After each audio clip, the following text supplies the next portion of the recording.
Have you ever stopped to notice just how easily our calm slips away in a modern world? Despite the incredible conveniences of today, smartphones, instant messaging, constant connectivity, we are angrier, more reactive, and emotionally fragile than ever before. Tiny irritations spark disproportionate responses. A slight misunderstanding can ruin your entire day. Someone's careless comment online triggers an unexpected storm inside you. We carry tension, anxiety, and frustration as if they were part of normal life. Yet this was never meant to be our default state. Centuries ago, long before the chaos of traffic, notifications, and deadlines, thinkers known as the Stoics understood this vulnerability in human nature. They saw that suffering arises not from the world itself, but from our inability to govern our reactions.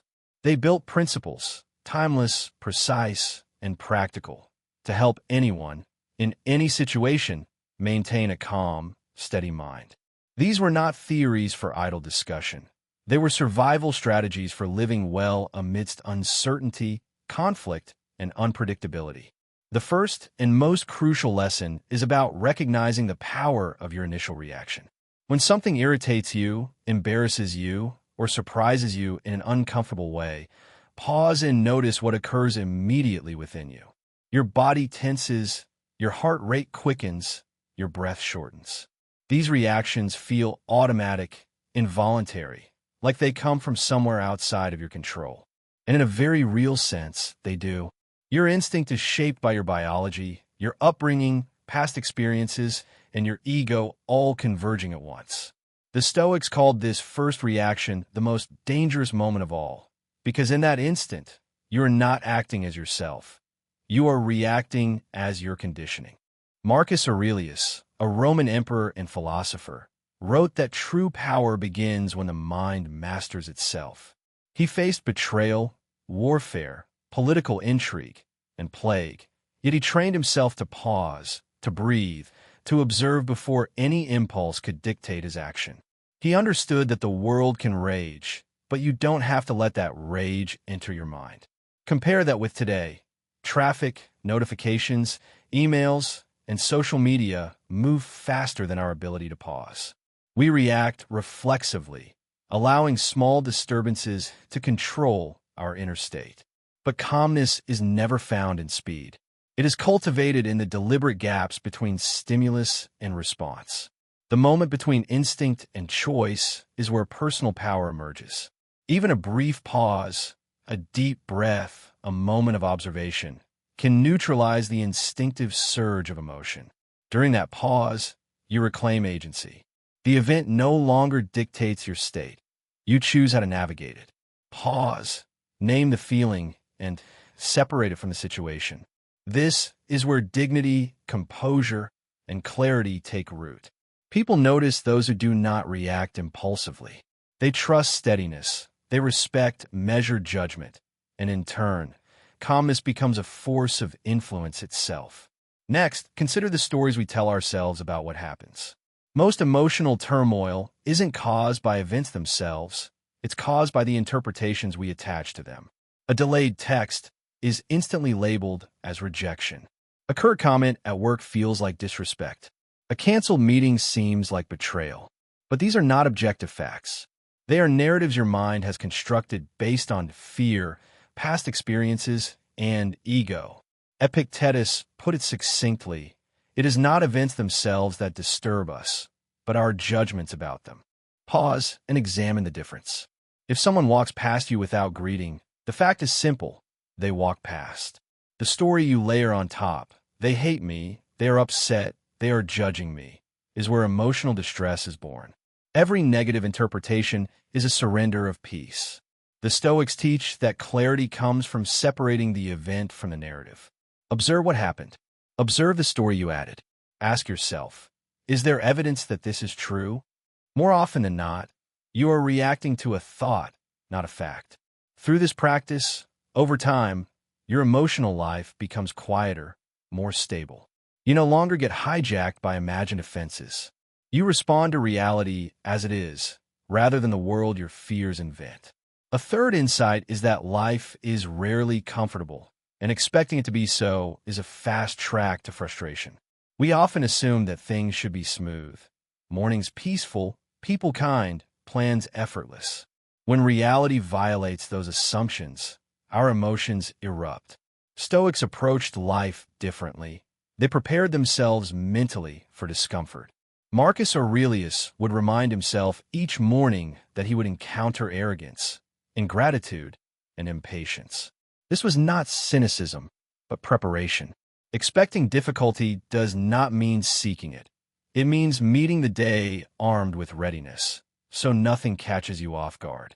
This principle transforms everyday life. If you anticipate delays in traffic, the honking and congestion don't trigger outrage. If you anticipate miscommunication in relationships, misunderstandings don't derail you. Premeditatio malorum, the Stoic practice of imagining adversity before it occurs, is a tool to disarm the shock of life's unpredictability. By mentally rehearsing challenges, you cultivate a baseline of calm that the unexpected cannot shake. Instead of fearing discomfort, you welcome it as part of the process of growth and resilience. Fourth, focus only on what you can control. So much of emotional chaos stems from clinging to things outside our influence. You cannot control how others behave, the speed of events, or whether circumstances unfold to your liking. Attempting to do so only breeds frustration and anxiety. Stoicism teaches a dividing line. Some things are within our control, others are not. Learn to distinguish the two, and you regain freedom. Direct your energy toward your actions, your choices, your reactions, the domains that truly belong to you. The rest is noise. When you consistently align your effort with what you can influence, a remarkable shift occurs. You stop gripping the uncontrollable. In doing so, gain command over your inner state.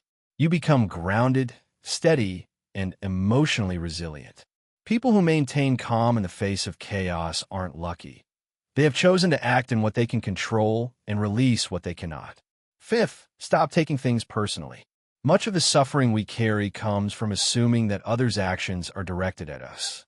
A sharp word, a forgotten favor, or distant behavior often triggers imagined attacks on our character.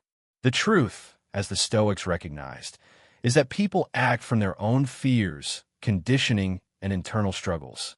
When you internalize this principle, your perspective changes dramatically. You stop absorbing the moods, frustrations, and missteps of others. You no longer allow the world to dictate your internal climate. Emotional freedom grows because you realize that most offenses are reflections of the other person's state, not your worth. Sixth, prioritize reason over emotion. Emotions arrive rapidly, demanding immediate reaction, while rational thought takes time. If we surrender to the first impulse, we become passengers in our own minds. But when we pause, breathe, and choose, we reclaim the driver's seat. Marcus Aurelius reminded himself daily that the only thing within his command was his judgment. Not the events, not the actions of others, only the lens through which he interpreted reality. This is the Stoic edge. Emotion is information, not instruction. A feeling of insult does not equal actual insult. A surge of anger does not mandate retaliation. By cultivating this discernment, you transform emotional reactivity into deliberate action, turning chaos into clarity. Seventh, embrace silence before speaking. In a world of rapid speech and instant replies, silence feels unnatural, yet is one of the most potent tools of self-mastery. Speaking in haste, especially when emotions are heightened, often escalates conflicts, damages relationships, and erodes dignity. Silence, intentional and measured, buys time. It allows observation, reflection, and precision. When you speak after thoughtful pause, your words carry authority. When you speak too soon, they carry volatility. Silence is not weakness. It is strategy, composure, and subtle power. Eighth, accept people as they are. One of the fastest ways to lose calm is by expecting others to match our ideals. People will always act according to their nature, upbringing, and personal struggles. Trying to bend them into who you wish they were breeds frustration. Stoicism teaches that acceptance is not approval, but clarity. Observe patterns instead of projecting fantasies. Choose how close people get to you based on reality, not hope. Acceptance frees mental energy, sharpens judgment, and preserves your calm while interacting with a complex, imperfect world. Finally, anchor yourself in virtue, not reactions. The Stoics held that a life defined by principles, wisdom, courage, temperance, and justice is unshakable. Reacting to every insult, disappointment, or inconvenience leaves your peace in others' hands. Acting from virtue places your authority internally. Wisdom tempers impulsive reactions. Courage steadies you in challenge. Temperance restrains emotional surges. Justice ensures fairness in a world that is rarely fair. Living anchored in these pillars transforms chaos into conscious choice, emotion into disciplined action, and vulnerability into resilience. Through these practices, calmness is no longer fragile. It becomes a force, a silent power visible in every interaction, every decision, every response. You stop being a thermostat reacting to the room. You become the architect of your inner climate. Life unfolds around you, but you remain the unmoved observer, the steady presence, the individual whose composure radiates influence. This is not philosophy for idle reflection. It is a guide for living. Each moment you pause before reacting, each assumption you question, each deliberate response you make, constructs an inner fortress of calm. Start small. Choose one principle. Apply it today in the next stressful moment, the next interpersonal conflict, the next emotional spike.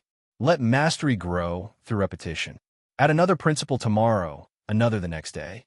Transformation is incremental, built through countless choices to favor reason, virtue, and self-mastery over impulse and external chaos. Your calm is your power. Protect it, cultivate it, and let it guide every interaction. People, opportunities, and respect naturally gravitate toward those who move through the world anchored in clarity, principle, and steadiness.